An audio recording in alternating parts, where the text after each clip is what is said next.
Chinese મરઘાના મોતથી bird ફ્લૂની આશંકા વ્યક્ત થઈ રહી છે। મુંબઈથી આવેલા ચાઇનીઝ મરઘામાંથી 8 મરઘીઓના મોત થતા તેની તપાસ થઈ છે અને આ તપાસમાં બર્ડ ફ્લૂ ડિટેક્ટ થયો છે, જે બાદ તંત્ર દોડતું થયું છે। તો બર્ડ ફ્લૂથી આરોગ્ય ખાતા દ્વારા હાથીજણ ખાતે 2 આરોગ્ય ટીમ પણ તૈનાત કરી દેવાઈ છે।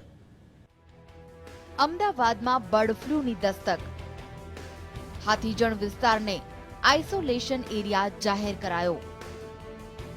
કલેક્ટરે તાકીદની બેઠક યોજી હાથીજણના 1 કિલોમીટરના વિસ્તારને આઇસોલેશન એરિયા જાહેર કર્યો છે। પશુપાલન અને આરોગ્ય વિભાગની ટીમ સક્રિય થઈ ગઈ છે।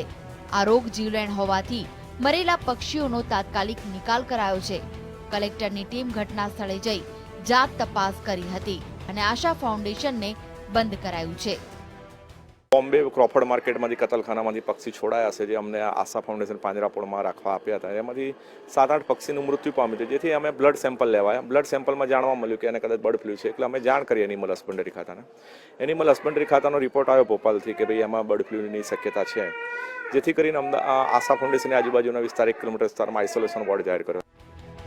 હાથીજણ સહિત અમદાવાદમાં ચાલતા ચિકન શોપ પણ બંધ કરાયા છે। આ ઉપરાંત અમદાવાદ કલેક્ટરે મુંબઈ પ્રશાસનને પણ જાણ કરી છે, જે કતલખાનામાંથી આ પક્ષીઓ આવ્યા છે ત્યાં અને ક્રોફર્ડ માર્કેટમાં પણ તપાસ કરવા એલર્ટ આપ્યું છે। આ મામલે તંત્રની ઘોર બેદરકારી સામે આવી છે।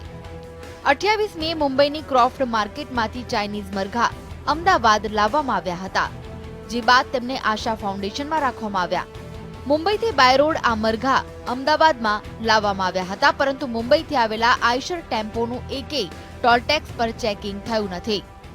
1400 માંથી 8 મરઘાના મોત થયા છે, જ્યારે કે 400 મરઘા ગાયબ છે।